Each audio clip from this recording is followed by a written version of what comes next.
least it went away from me. Yeah. At least she only said, "Oh my." I know. Thank you. You just didn't do it right. I just didn't do it right.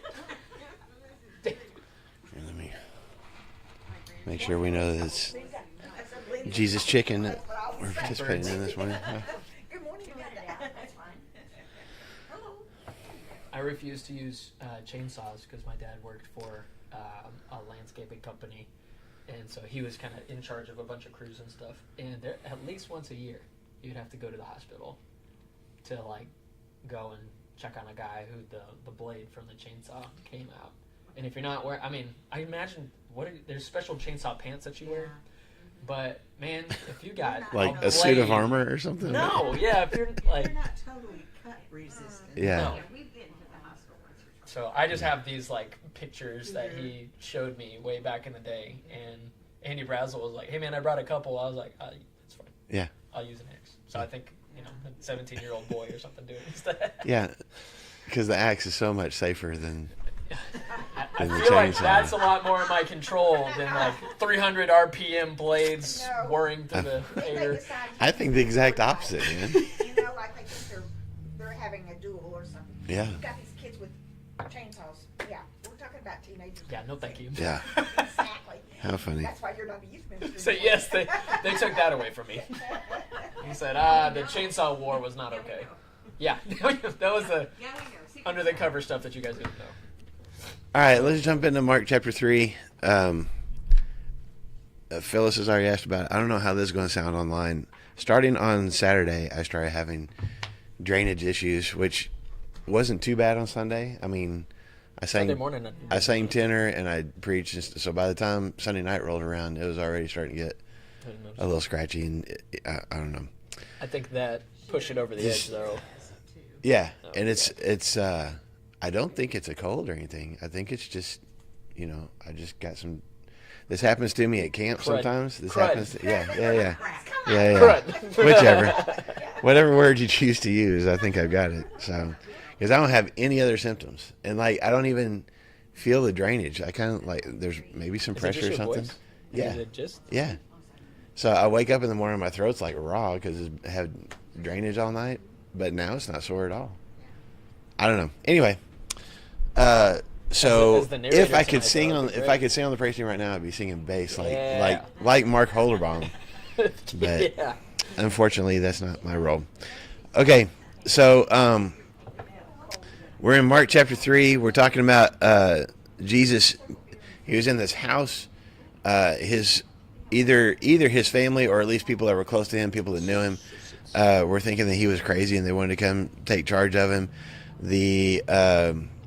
The rabbis, the religious leaders, were thinking that he was the reason that he could control demons was because he was possessed by the prince of demons, and Jesus was like, "That's dumb." And then Pointed out. yeah, and then we didn't get to we touched on it, so we're going to kind of circle back to it again this morning about how Jesus' actual specifically his family shows up, his mother and his brother show up, and how he addresses that, and then we're going to jump into chapter 4. So if you don't mind reading chapter 3, Yeah. I guess start about verse I'll do it. 31 and go to the end of the chapter. Sure. Okay. And his mother and his brothers came, and standing outside, they sent to him and called him. And a crowd was sitting around him, and they said to him, "Your mother and your brothers are outside seeking you." And he answered them, "Who are my mother and my brothers?" And looking about at those who sat around him, he said, "Here are my mother and my brothers. For whoever does the will of God, he is my brother and my sister and my mother." Okay. It's kind of a weird... Yeah. So Like, why does it make you feel What sad? about Mom? Mom is out there just, hey, oh, she's so concerned about him. who are my mother and brothers? Well, we used to address people in church as sister so-and-so and Mhm. brother so-and-so. Yeah. We Mhm. don't do that anymore. Yeah. It's not as trendy anymore as it used to be. You're right. I feel like brother's coming back a little bit, but Maybe so. That's just because that's not because of the church. That's because of this culture. the culture. Hey, brother. Here's you. It's more bro. Yeah, bro. Yeah. Does it? Is it weird to anybody? Just thinking about that. Jesus had a mom and brothers and sisters. Is that? I mean, I know that that's something like everybody knows, but it just like he's the oldest, but there's other like his mom and his brothers, and he also has sisters and stuff. Does that just feel weird sometimes? Are you talking about like the human part of it? Yeah, just the human part of it. What were you gonna say, How Linda? come they don't explain what happened to Joseph? Or did I miss that? No, all we know about Joseph is around the story of the birth. Well, and when Jesus, do you say ran away? Jesus did not join Stayed. his. Yeah. Yes, he's. Uh, That's right. So the last time we know about Joseph was when Jesus was 12, and the rest of the time, at least in his adult life, Jesus is referred to as the son of Joseph, or the son of the carpenter. But that's all that we know. So, there's a lot of different theories. I say a lot. There's multiple theories. Probably not long after. We don't know how old any of Jesus' siblings were. Nope. We don't know what the age gap was or anything like that. But we can assume that probably not long after that incident when Jesus was 12 in the temple, typical age for, I mean, they did, I think, tell me if I'm wrong, didn't they do like bar mitzvah kind of stuff back in Jesus' day too? Like at least when you were 13, there was some kind of I don't know if it looked like it does today. Anyway, sorry, I don't want to go too far down that path. That probably Joseph died because the other piece of it is we don't know exactly how much older Joseph was than Mary. It was not untypical for an adult man to marry someone that was still just like a teenager. They would have been considered an adult in that culture, or at least old enough to marry in that culture. Inappropriate. Yes. Yeah, and so there could have been an age, like he could have been significantly older than her. Anyway, I'm taking too long to say this. He's probably died not too long after that incident in the temple, and Jesus, being the oldest son, would have become the head of the household. I was going to ask, how did she live if she went on? Well, he would have become the head of the household, and other siblings I'm sure would have found ways to make money and stuff too. So then when he gets to be an adult, there's no need to refer. Joseph has been dead long enough that you're not even thinking of Joseph being the head of the household anymore because Jesus has been the head of the household for so long. That makes the most sense to me. There's other opinions out there, but that Some people think divorce or something, but I don't all think so. all that we know about Joseph and the fact that God chose him and he was willing to take all of that on, I think that speaks so highly of his character that there isn't, at least in my mind, no possibility. Yeah. This is along the same lines of asking that, I guess. I've always wondered why on the cross he asked John to take Mary. He had brothers and sisters. What were they doing? I mean, come on. Yeah. Why tell John that and not where was James and the other guys? James and Joseph and Judas Yeah. and Simon and the sisters. Yeah. So, man, there is a thought. I don't know how far down this path I want to go. There is a thought Not very far. that I don't want to go too far. I'm going to kind of step on the edge and then back up. That because of the culture of the time, if Joseph had died, Mary may have remarried, and we just don't know anything about that guy. And Jesus' brothers are all from a different father than Joseph. There's no indication in Scripture about that at all. The only reason that I bring that up is because if that's the case, Jesus may have been like, there may have been a little bit of a distance between him and his half siblings. Does that make sense? And so he would have told John, huh? Or his half-sibling. half. Yeah, but you know what I mean. Like it's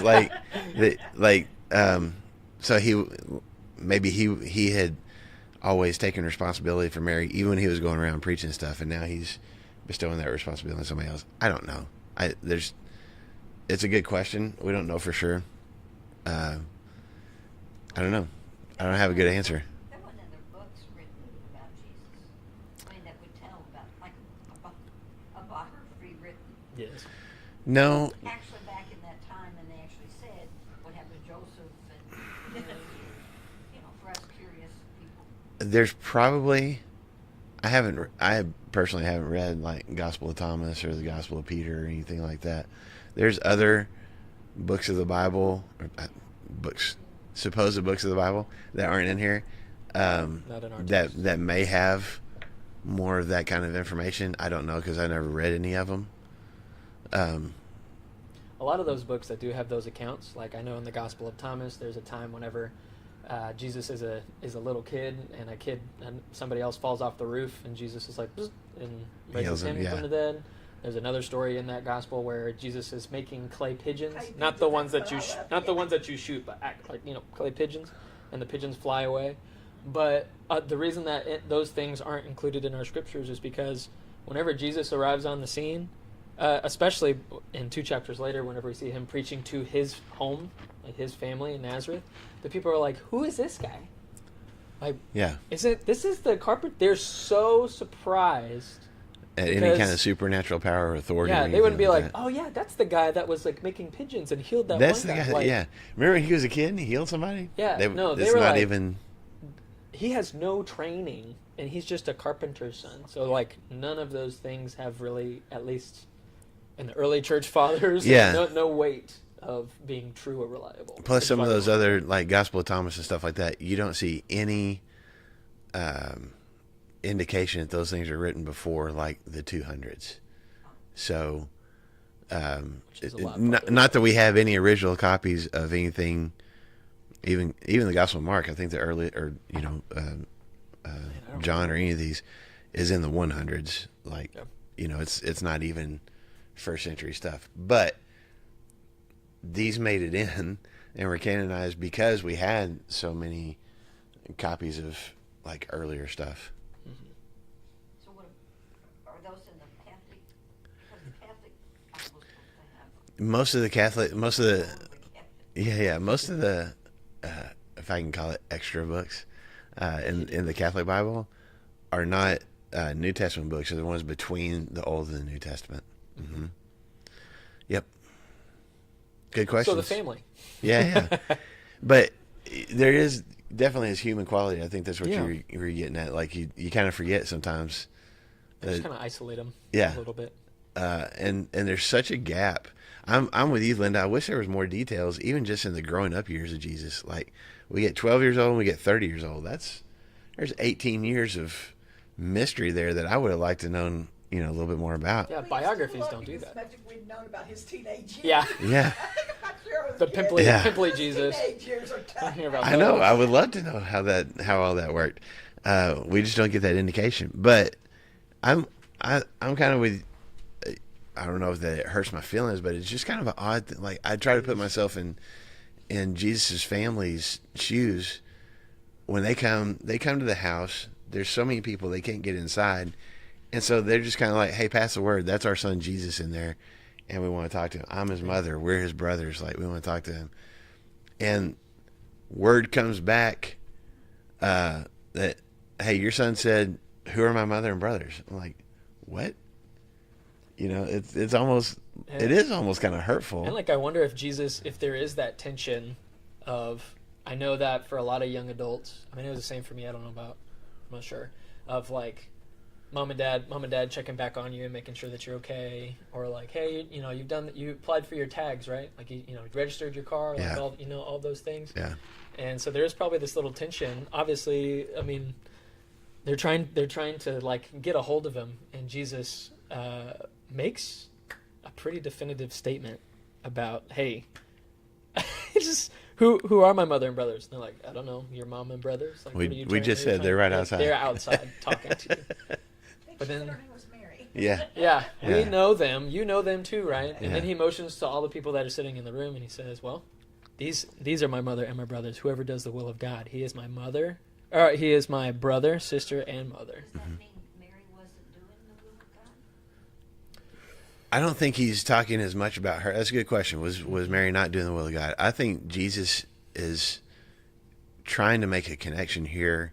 I think he's, again, throughout this whole chapter, he's made a whole bunch of different analogies. Mm-hmm. I think this is another analogy. I think he's just like, I think, word comes to him, hey, your family is looking for you. I think Jesus is just trying not to diminish them and say they're not my family anymore. I don't think that's what he's saying. I think he's trying to broaden, like he's been talking about the kingdom, right? What is his message? Go all the way back to Mark chapter 1. What is the message? The kingdom of God is here. It's not your typical or your perceived idea what the kingdom of God was going to look like. It's different. Here's another example of that. The kingdom that I have come to establish is not about military might. It's about family and connection. And if you guys are connected to me, we are family. Not just my biological family. We are connected with each other because we're a part of this kingdom together. And you get to be, a full participant in this kingdom if you have faith in me. I think that's what he's getting at there. I think something interesting too, and this might be taking a little bit like stretch, so just take it with a grain of salt. In that verse 31, and his mother and his brothers came, and standing outside, they sent to him and called him. Yeah. I do think there's a little bit, because he's about to go, hey, here's what it looks like to be really connected to me in this parable of the sower. But the people on the outside, you can think about, man, Jesus is healing, but maybe he's prince of demons. I don't really know. And on the outside, you can kind of make all these assumptions about who is this guy and what he's connected to. But it's only whenever you are as close as family, sitting at his feet, one of the chosen 12, the people that are right there eating meals with him, that they are able to fully understand, oh, this is what Jesus is doing, and this is what he's going for. Mm-hmm. And so even his family, who should be on the very, very, very insides, and obviously this is why it's a little bit of a stretch. This is a physical proximity that they're outside. But I think that there's a little bit of a spiritual element too, of the people that truly understand Jesus. I think if there's lots of people, we'll get to this in a second, so many people that throw stones at Jesus and oh, he's just a hypocrite, or he hates these kinds of people, and he's such an exclusivist and all that stuff. But if you spend time trying to really get to know and sitting at his feet and seeking to really understand, then you can understand, oh, this is what Jesus is really about. But it's really easy to take shots and throw grenades at Jesus from the bushes, way out of, oh, this is who Jesus is. But when you're on the outside, but when you're on the inside and really sit at the feet of Jesus, things start to make a little bit more sense. Philip? I was just going to say, it appears that they're trying to say that those who belong to God's family are closer to Jesus than his natural family. That those who say that again, those who belong to God's family are closer to Jesus than his natural family. Yeah. Those who are closer to, I'm just saying for people online, those who are part of God's family are closer to Jesus than maybe his natural family is. I think it's a really good point. I think it's also important, and Brandon said this, I think, last week. We got two bookends here, okay? Because if you go back to verse 20? When his family, we had just a quick discussion about this last week, whether that's talking about Mary and the brothers, or other people. I mean, Jesus from Galilee. So is it other people that were, connected to his family when he was the carpenter's son? Some people that are close to him that are convinced not that he's the Messiah, but what? He's a crazy dude. He's crazy. He's out of his mind. Follow that immediately with his opponents, his religious opponents, saying he's demon possessed. Ooh. Well, that puts you at odds, right? I mean, there's two examples here of people not fully understanding, but not just not understanding, not fully appreciating who Jesus is and what he's doing. And so then, after those two examples, then you got Jesus going, look, the ones that really buy into what I'm saying, the ones that really, even if they don't fully comprehend it, they want to tune in and they want to do what it is I'm saying. Those people get it, and we are connected. We are family with each other. We've got two examples, one right after the other, while he's been sitting in this house of people who are there physically. They're right there beside him, but they're not connected with him. And I don't think he's disparaging his biological family. I think he's saying, hey, we're all in this. And the kind of closeness that you would feel with your biological family, that's the kind of closeness that we can have if you guys buy into this message. And then at least we don't have any conversation that he goes out to them. Yeah. That they come in or Yeah. anything like that. Because the No, next it starts verse, a whole different- we start going into parables. Yeah. Yeah, but that's also Mark too. Yes. So Mark's like, here's Well, the statement of whatever that Jesus. looked like, yeah. All right, now. Yeah. Yeah. Mark doesn't bother with that. So, Brendan and Marshall would like to bother with that. yeah, I would like to know, like, what was Mary's reaction? Yeah. But we don't get that. We don't get that. So, yeah, Mom. we'll just ask her someday. That's fine. Yeah. That's No, fine. I'm telling you, when I get to heaven, I'm not asking anything. I'm just gonna be so grateful. So, yeah. Okay, let's go to chapter 4. And Brandon, again, if you don't mind reading, Yeah. let's just read through. Let's So hard. excuse me, go through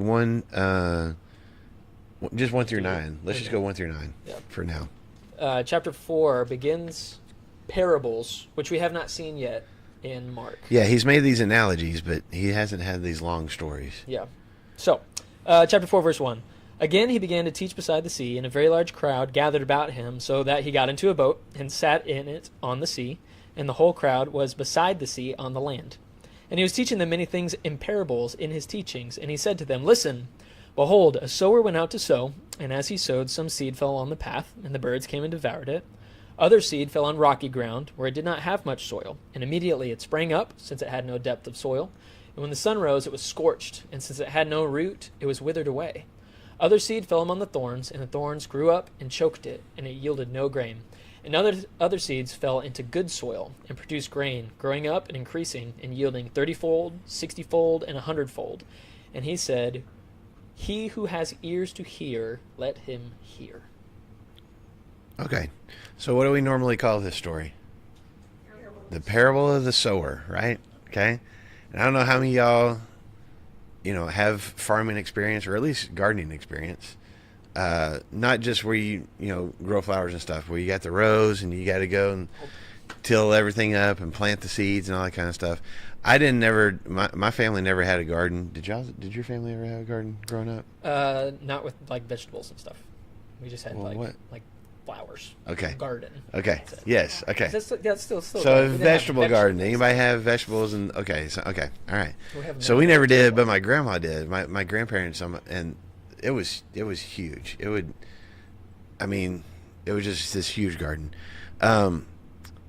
But all the work that goes into it, you gotta prepare the soil ahead of time. You gotta, and then I don't know. When y'all planted seed, did you go out there and throw it out there yourself, or was there something that you used that planted it for you? We did it by hand. Did it by hand? Yeah. Okay. Penny Yeah, did that. just go through She and- spent all yeah. of her summers picking cotton. Like, Yeah. golly. So back in this time, I just remember it's funny. I interrupted myself, but when I was in college, I worked at this little church in Beattyville, Arkansas, which there's nothing else in Beattyville, Arkansas. There used to be a town there. You can tell there were some old buildings that are probably abandoned. They may be torn down now, but anyway, but it's surrounded by rice and soybean fields. Okay, and all the people that went to that church were somehow connected to farming. Either they were farmers themselves. One guy was the local crop duster. Yeah. Just everybody had something to do with farming. And so they would take us, me and the preacher, somebody would take us home every Sunday after church for lunch, which typically was to their farms. And so sometimes, we'd just go walking out and they'd show me, like they'd have workers out there working. There's these different machines that were not just tilling up the ground. There was this one guy that, like, he had helped, I think he had a patent for it.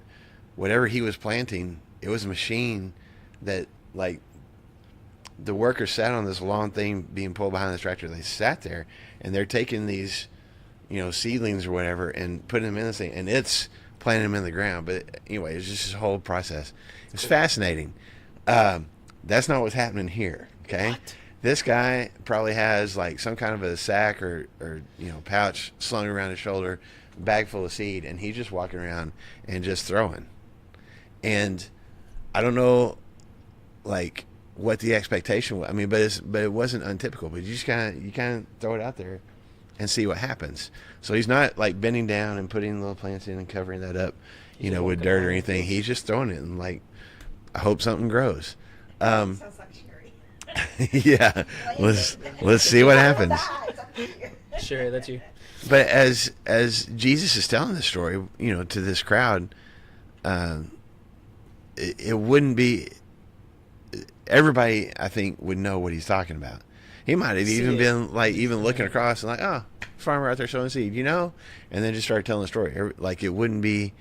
It would be something everybody could relate to, at least in that culture. And maybe, this is kind of what you were just talking about. At my grandfather's church, a lot of the analogies and the things that they talk about are a lot of things that Jesus talks about. Yeah. Because that, like you said, that's all that they know. Yeah. So where we talk about Bentonville and all these things that are happening here and capitalism and stuff like that, like they're just like, yeah, they read this and like, yes, and just keep going. Like, they just know. So that's exactly what Jesus is doing. Yeah. And I forgot to mention, where is he giving this parable at, according to Mark? Okay, so he's at, yours said the sea, mine said the lake, but it says, the Sea of Galilee, which is a giant freshwater lake. But the crowd is so big, he's got to have a little bit of space, so he gets out in the boat just offshore, so he can have just a little bit of distance. You've been there to the Sea of Galilee. At least in the spots that I went, there wasn't like this loud lapping of water and stuff, because I'm thinking, how the heck are you going to be able to hear him? But it is kind of more really calm, I guess, and so it would be a little bit easier to. And there's well, and there's different parts of it. Again, you can, I don't know, maybe you can bring pictures or something next time, but I could. But I don't know about that. There's a lot of sloping hillsides down into this lake, which creates there's 2 or 3 spots on the lake. It's natural amphitheaters. You're kind of up on a slope, and so as Jesus is talking, because they didn't have microphone systems and speakers back then, he's talking, but his voice, which I'm sure he could make it project if he wanted to. He's the Son of God, but it was a natural amphitheater. So again, it's weird the details that Mark gives and the ones that he doesn't. But it's important to Mark to go, hey, there's so many people around that Jesus is out in this boat, just off the shore far enough where he can kind of project and everybody has a chance, has an opportunity to hear him. Because if you think about it, if the crowd was all around him, y'all seen that happen in big crowd. Like, you just can't hear, Well, he was getting crushed a couple of paragraphs before. Yeah, so give me a little bit of distance because I want people to hear what I'm actually saying. Okay, now, if you've grown up going to church, you've heard this story preached about. You may have taught it yourself to other people or children. I remember the flannel graphs of the little stalks of and the sower, and we made our little craft of seed to take home with us, to be a sower when we got home. This is one of the more familiar parables that, and I know 3 of the 4 gospels tell this story of Jesus telling this story. So, and we're going to go through it, but it's almost so familiar to us that it loses its zing a little bit, There was a preaching teacher that was talking to me about some of these passages, and he was like, it just fits really well. He said sometimes with these passages think about what you were talking about with tilling the soil and getting everything ready. He says that with verses like these that we've read since our flannel graph days, it's really easy for us to fall into the rut of I know. And I understand what Jesus is going for. Yeah. Because, this is here, and you might have some clever, this is interesting. And so for us to renew our eyes to be like, oh, wow, this is different. Or, wow, this is amazing what Jesus is saying. Sometimes that takes some effort. And I think that's okay to know it so deeply. Yeah. Did you ever have a Bible class with Man, I think so. Do you know what we're talking about? Yeah. I know what you're talking about, but that's why I'm maybe my early elementary days. But then they started doing projectors. The projectors. The overhead projectors? The overhead projectors. Yeah. No, I had a teacher that used to tie on an apron with her little flannel graph No, that's characters in the amazing. pockets on the front, and then you had the felt board, and she would pull things out, and yeah. That'd be great. I can do that for So that it can just sit and collect dust like everything else. Yeah. Totally. Yes, you would. That's right. It should be in your office, and you can use, for sermon inspiration. Oh, What that's if what you he started did doing on that? stage. That's right. Oh, That's right. Man, that'd be great. The reason that I bring up like it's such a familiar story to us is because if we can for a second try to put yourself in the shoes of the crowd and the disciples. Jesus just tells this story, and then what's his in verse? What was it? Verse 9 or verse 10? Verse 9. How does he tie a bow on the end of that story? If you have If you have ears, you can hear. ears if to you have hear, ears, you can hear. then you can hear. And Question mark. yeah, and so if I'm in the crowd, I don't want to look like I don't know what he's talking about. So I'm like, I have ears. Yes. I have ears. Mm-hmm. You have ears. I have heard. Yes. Wise words, Jesus. Like I would kind of pretend that I knew exactly what he was talking about. Which And, is that phrase? Is that a common thing? I for think that's from teachers? Isaiah. I feel like Isaiah because he quotes said that. Isaiah after that. But Mhm. I'm wondering if that's a common, or if Jesus is like, hey, yeah, if you're really listening, you can listen. No, I feel like that was a more common phrase. Like, I'm If almost you positive understand. Isaiah said something similar to that, but I'll have to look it up. Is that- When we That's tell right. our children to use your ears. Yeah, Yeah. yeah, One mouth. yeah. 2 ears. Well, yeah, and if you are listening, you should be able to understand. Is basically what Jesus is saying. And yet, what is a response of not the crowd, his very own disciples? These guys that just a few verses before in chapter 3, that he had called to be his inner circle. That he had said, I look at you guys and I think you guys can do what it is that I do. Not only that, I'm going to empower you to do that. You guys can go preach. You guys can perform miracles. And it's those guys that come to Jesus with the question. When he was alone, verse 10, those around him with the 12 asked him about the parables. Which, yeah. Where'd you hear that? You know? Yeah. No, I'm assuming this is like verse 11. And he said to them, to you has been given the secret, is what mine says. Yeah. Secret of the kingdom of God. But for those outside, everything is in parables. So that, and then he quotes Isaiah, they may indeed see but not perceive. They may indeed hear but not understand, lest they should turn and be forgiven. You know? Yeah. So, yeah, let's break that down for a second. Yeah. Because the apostles asked him what they meant, what he meant by that. When he was alone. Yeah. When they get by themselves, like, okay. And how can you be alone if you've got 12 guys? Well, that's just true. them, right? Just Yeah, them. yeah. Just the class. But they and it says that they just asked him about it. So, but then he makes this distinction, and he doesn't use this word in verse 11. He said he told them the secret of the kingdom of God has been given to you. But then he makes this distinction. He says, "But to those on the outside." So, what does that mean? If you got those on the outside, then what does that mean? They are on. Y'all are on the inside. Y'all are on the inside. Okay, so he's telling them, They're you guys asking are on the about it. inside, Question mark. right? Because And then, well, go I'll just ahead. say Go read ahead. verse 13. Uh-huh. After he says that, I gave like you guys are on the inside, but to everybody else on the outside, I'm giving them parables. In verse 13, he says to them, "Do you not understand this parable? How then will you understand all the parables?" Yeah, So they're on the inside, but Jesus is saying, "Hey, even you guys are going to struggle. Are currently struggling Yes. with understanding the things that I'm trying to say." yeah. So go back to chapter 3, when he calls these 12 guys, besides the other disciples he has. In verse 13, Jesus went up on a mountainside and called to him those he wanted. So he specifically chose these guys, and they came to him, and he appointed 12, designated them apostles. That, and we talked about this last week, that they might be with him, so be connected with him in a closer way than anybody else would, and that he might send them out to preach and to have authority to drive out demons. So Mark's already given you a description of the character traits of the people on the inside. how are they going to go preach if they don't know what to preach? So there's already some insider knowledge that they have. Does that make sense? Like, we don't know exactly what Jesus has told them to preach, but we know what his message was. He's giving them that same message, but he's already given them insider knowledge, right? And then he says, but you got these people on the outside. My version says everything is in parables. Yeah, everything is said in parables. But then it says in verse 12, so that they may be ever seeing but never perceiving, and ever hearing but never understanding.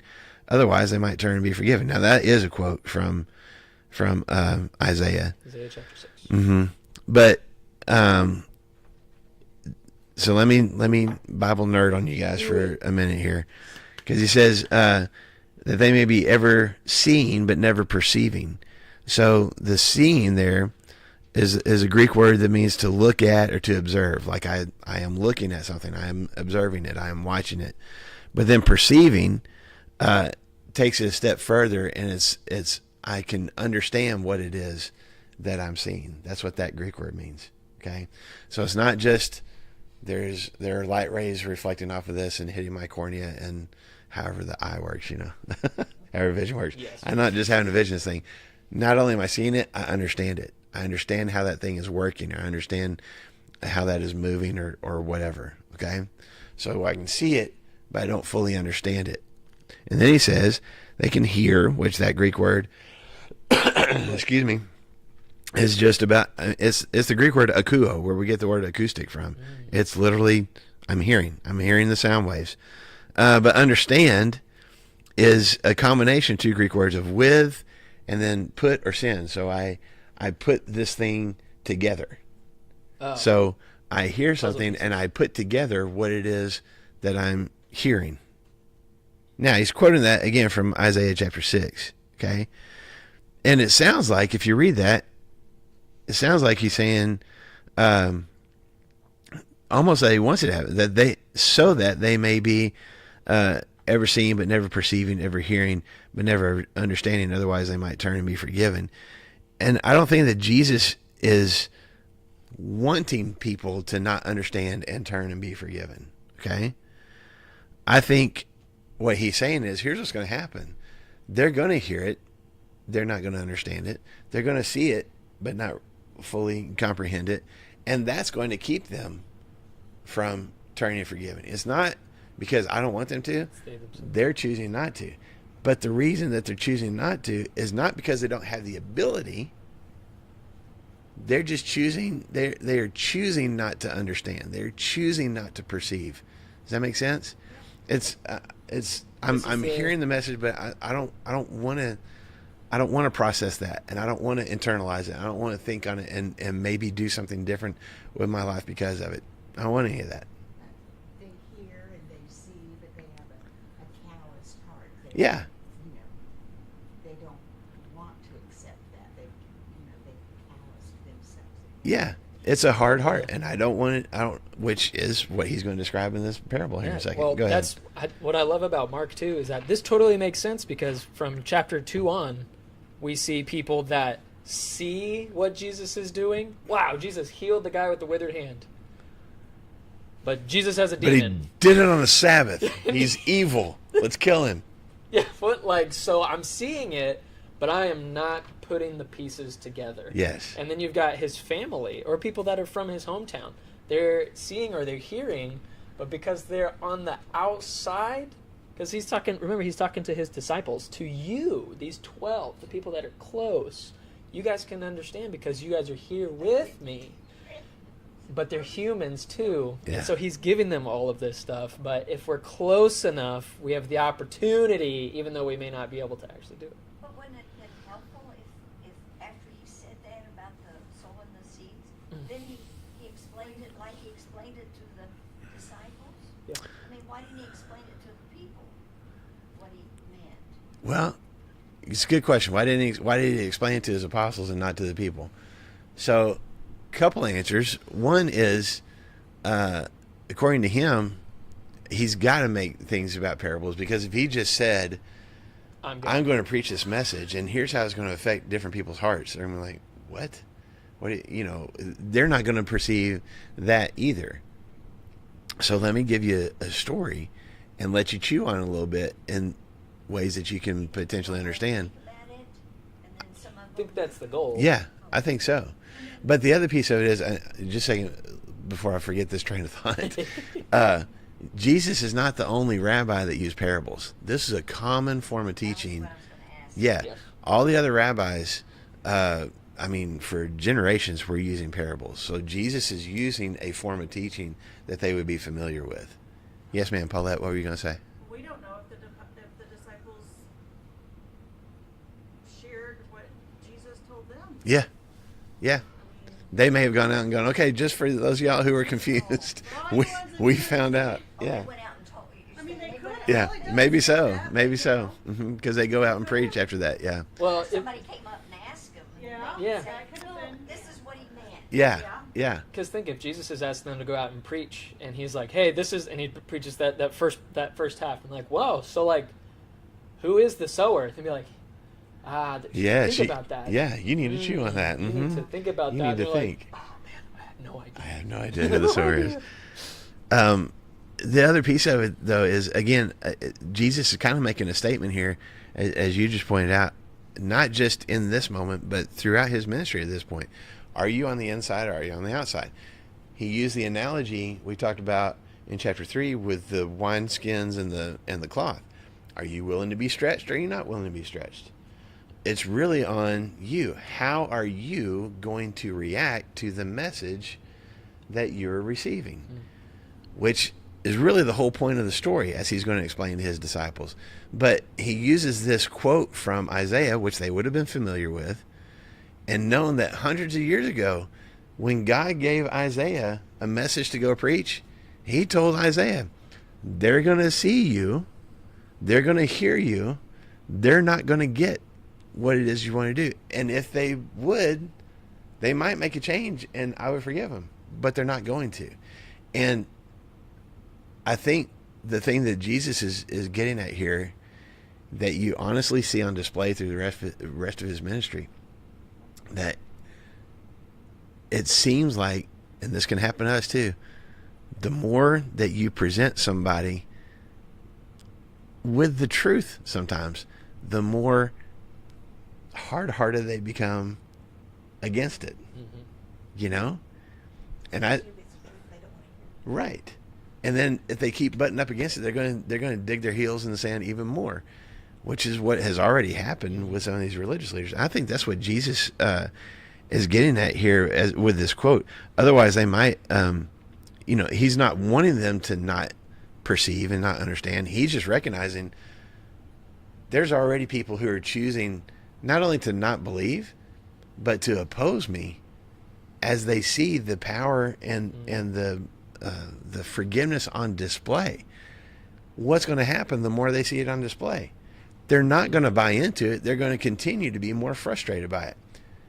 I mean, spoiler alert, what's going to happen through the rest of Jesus' ministry? The more these Pharisees and teachers of the law and Sadducees see the things that Jesus does and hear the things that he says, are they going to buy into it? No, it's going to make them more and more frustrated, more and more angry until they finally do kill him. So here at the beginning of his ministry, Jesus is like, here's what's going to happen. You're either on the inside or on the outside. The people on the inside, they're going to see and they're going to perceive and they're going to understand.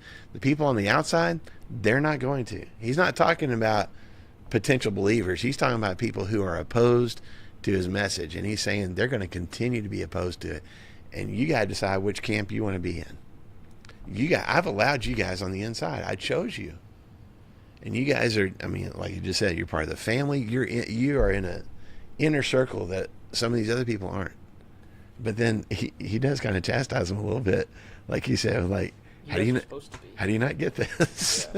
I think it's tough because the context with that Isaiah passage is that I can't even imagine this as a teacher, where God says, "Hey, here's the word, and I want you to preach that to them, and I'll give you a hint about what's going to happen." Nobody's going to listen. And if I'm Isaiah, I'm like, what's the point of me preaching? Man. Like, what's Yeah. the point? Like, if you, like Lou, if you knew that you're going to be teaching them all these science facts and stuff, and they're going to look at you and be like, yeah, we don't care about that, and that's they're done false. that. That's just. But Jesus is like, hey man, listen, this is like first of all, not a new concept that I'm going to be preaching God's word and they're not going to understand. I'm going to keep going. Like, I'm going to keep going until the end. And I'm going to offer you guys that are on the inside some deeper insights. Because you are close to me, I'll offer you some insights, because these are some tough things. Even though he chastises them a little bit, how can you guys not understand these things? Also, though, they're the ones that's going to carry on when Yeah. he's gone. So They need that. to know what. We got to tell them exclusively what's happening. Sharon? And he shows his feelings, like when he chastises him. Here's something. This is just the beginning. Yeah. Yeah. He's having a good nap in a boat. Yeah. You wake him up and say, hey, we're Yeah. What? Right. You know? So, I mean, this is just the beginning Yeah. of the chastisement of him. But I think it shows his human Yeah. side Yes. as well. There's, I've said it multiple times, like, if I was Jesus, like, I picture Jesus, and we're going to see it, to your point, multiple times in Mark, where his disciples ask him something, and I picture Jesus going, or just shaking his head, and it's like, I've only got seriously? 3 years. Seriously? And there's something, because there's something that's like, we've already been over this. We've already gone, and we'll get to that. I don't want to spend too much time on that this morning. So let's find out. We got a little bit of time left. Let's find out what this parable is all about. I'll just 13 again. And he said to them, you don't understand this? How will you understand all the parables? And then he tells them exclusively, the sower sows the word, and these are the ones that are along the path where the word is sown. When they hear, Satan immediately comes and takes away the word that is sown in them. These are the ones that are sown onto rocky ground. The ones who, when they hear the word, immediately receive it with joy. And they have no root in themselves, but endure for a while. And then, when tribulation and persecution arises on account of the word, immediately they fall away. And others are sown among the thorns.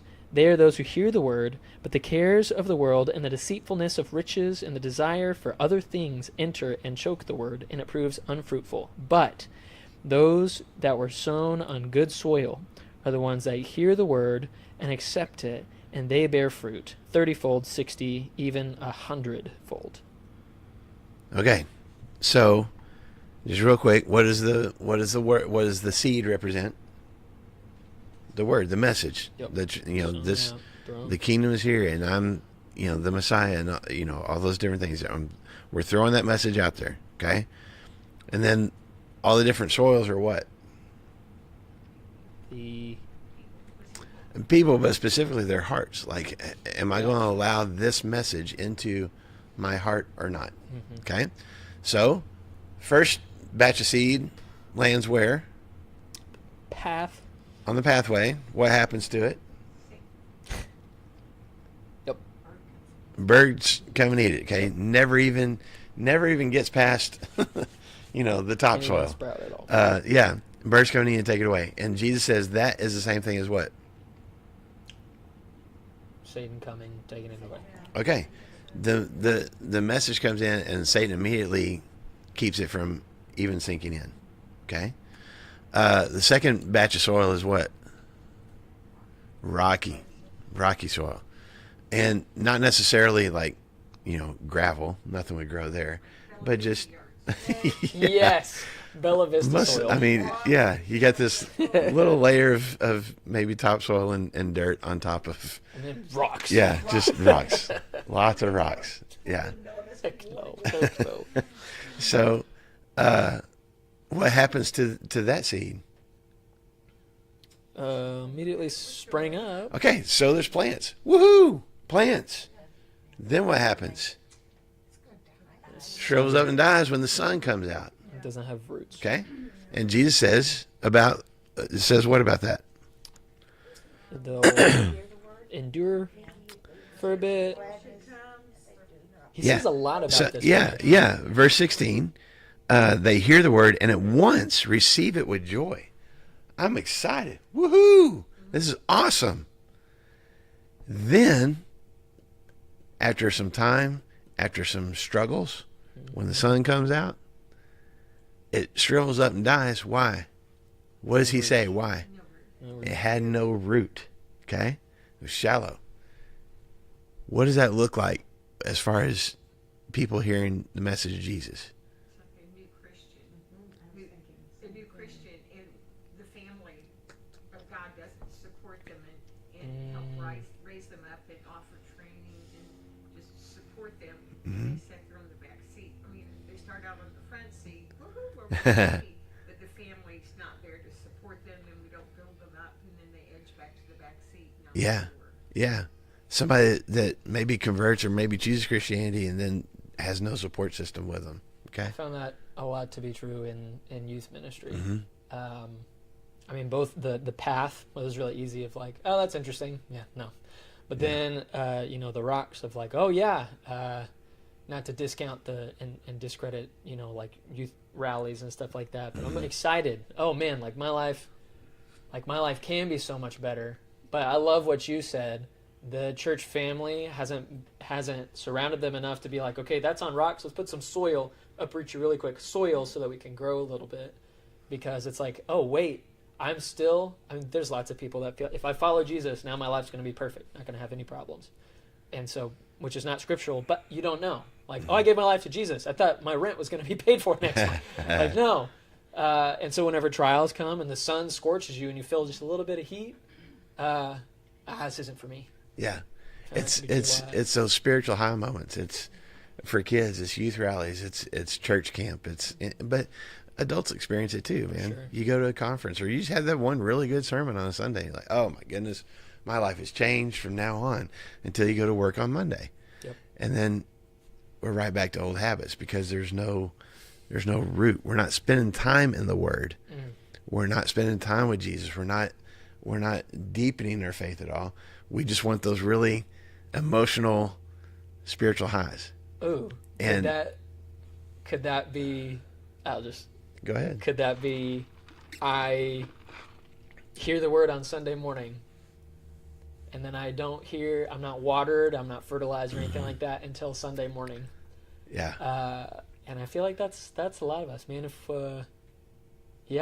we're going 7 days between meal times, it's amazing you're still alive. We're going to shrivel up. It's Yeah. amazing you're still Yeah. alive. And so, The video this week? yeah, Yeah. Is this the first I time? love that video. by Or the the way. last? Yeah, I thought that was great.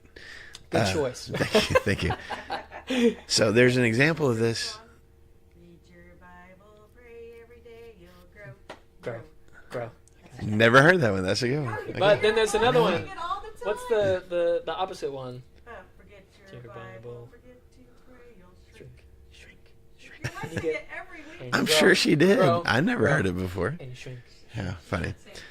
Yeah, she didn't sing it to me. She didn't sing it to me. Sorry. Sing it. No, there's an example of this in John chapter 6 where Jesus feeds the 5,000 people with this miraculous, meal that he provides for all these people. They eat their fill and there's leftovers, and he basically created that out of just like a sack lunch. And then the nighttime comes, and he gets to the other side of the lake. There's a whole storm and all that kind of stuff. We'll talk about that later. But the people rush around the lake and find Jesus. And Jesus immediately, they're like, hey, we're here, Jesus. And then Jesus is like, the only reason you're here is because you got your bellies full yesterday. Physically. Which is that's not a way to endear yourself to your audience. And then he goes on to talk about him being the bread of life, and you have to partake of his flesh and his blood in order to really be connected with him. They're like, whoa. Hey. Cannibalism. And there's even people at the end of that chapter in John chapter 6 that say, this is a hard teaching, I don't want it, and they walk away. That's the rocky soil. Once you get into this, Really enjoy it. Man, this is an amazing event. But now you're asking more of me than I'm willing to give, so I'm walking away. That's the rocky soil, okay? Third one is what? thorns. So you get sown in, but there's thorns in there with it. And when the plants come up, the thorns come up too. The plants are strong, at least for a while. They're growing, but these thorns are growing with them. And what do the thorns end up doing? I picture this this is the example he gives here is thorns. Y'all had experience with kudzu? Kudzu is taking over the South, and because what does it do? It covers over trees or bushes, whatever else. And it not only blocks the sunlight, it sucks up all the nutrients from whatever water source It's it a cancer. Yeah. it takes all the nutrients itself. And that plant underneath it, that tree or bush, whatever it is, eventually dies because it can't get what it needs. That's what Jesus is getting at here. But he compares the thorns to what? It's the cares of this world, deceitfulness of riches, and desire for other things. Yeah. The worries of this life. Anybody got worries in this life? Oh, yeah. I mean, nobody in this room, but other people, right? Other people. We are on the inside. We Yeah, have all yeah, that's the right. understanding. That's right. The deceitfulness of wealth. How deceitful can wealth be? Very. It can convince you that it'll get you happiness. It can convince you that you're secure. I mean, it's Paul says it in 1 Timothy chapter 6. He tell those people not to put their faith in money, which is fleeting. It's so temporary, is what Paul says. What were you going to say? No, it's just I don't need God because my paycheck can do Right. all the things that God can do. Right. And then the desire for things, the desires for other things. I want this thing. I mean, I want this relationship with Jesus, but I also want this house. I want this friendship. I want this relationship. Whatever it is that I'm craving becomes as powerful and more powerful than my desire for Jesus. Which that's a lot of ground. That's a lot of ground that Jesus is covering with the people that receive the word, because I feel like I can actually slot some people in my life into each of these things, right? But we're all good soil, right? All of us are good soil. We're all good soil. Yeah, but Same. here's the thing about the thorns, though. This is not shallowness. There, at least at some point, there was depth here. There was a relationship. There was faith. This is a slower fade. This is a much longer process. Slowly but surely, as this plant grew, the other stuff grew with it, because we never rooted it out. That's what cuts That lust, that desire, that anxiety, we never did anything with it. And it grew right along with our faith until it overcame our faith. And that has been on display. I'm sure we all know people like that, maybe even in our own lives. Okay? And you see it in Scripture too. One of the saddest stories of a Christian in Scripture to me is Demas. And you read about Demas first in Colossians chapter 4. He's with Paul. And Paul is saying, he's ending his letter to the Colossians, and he says, here's all the people that are with me. And he includes Demas. Well, if Demas is with him, what does that tell you about Demas? He's important. He's preaching. He's helping Paul. He's fully committed to his faith. A couple of years or so down the road, Paul writes Timothy in 2 Timothy chapter 4 and says, after he says everything he says to him, he says, I want you to get here. And Paul's in prison at that time. He says, get here as soon as you can. Paul doesn't know how much longer he's going to be alive. But he says, I'm pretty much all by myself. And he talks about how some of these guys go to other places, but then he mentions Demas. And he says, Demas, because he loved the world, has left me. And that's all we know. And there's different theories, and I think there's probably different traditions of what happened to Demas. But the only clue Paul gives us about Demas is something in this world became more important to him than his faith. He had roots. It wasn't shallow for Demas. He was rooted in his faith, and he was sharing his faith with other people. But there was something else that he never pruned. He never got out of his life, and it ended up taking over. And so, again, Jesus says that's one of the reactions to the message. Or there's good soil. So it sinks in, it grows, and then what else happens? And there's fruit. Okay, think about your gardens. How big is that package of seeds that you throw out in the garden? I mean, you can hold a handful of seeds in your hand, right? What kind of plants end up? If you do it right, you get a whole bunch of plants, and it seems like you get more than what you actually put in the ground. And that's what Jesus is getting at here. faith, when it really gets into my heart, it doesn't just change me. It moves me to impact the lives of other people. And good stuff is produced through it. So we're close to the end. So I always thought it was kind of weird, worth. like bear fruit, but like 30-fold, 60-fold, 100-fold. I don't know what that means. But supposedly, the normal like output was somewhere around 5 to 15-fold, because you're putting in plants, or like little seeds and stuff, and like, oh yeah, this is great. And so for him to say 30, 60, and 100, we're talking about the best harvest that an entire generation has ever seen. If not, this is miraculous. Yeah.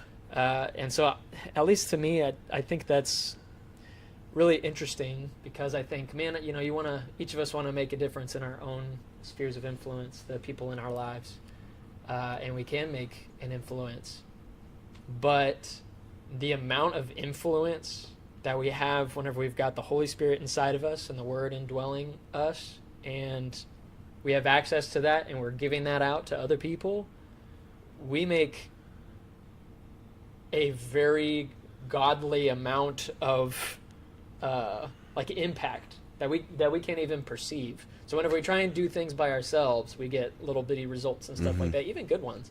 But whenever we have this word and we're trying to go and impact people in our circles and stuff, I don't think that we would even be able to believe the impact. Yeah. If God shows us at some point, like that little conversation that you had at Starbucks with the barista very quickly of like, hey man, I have a blessed day. Is there anything I can pray for? I think at some point, I would love this if Jesus does this.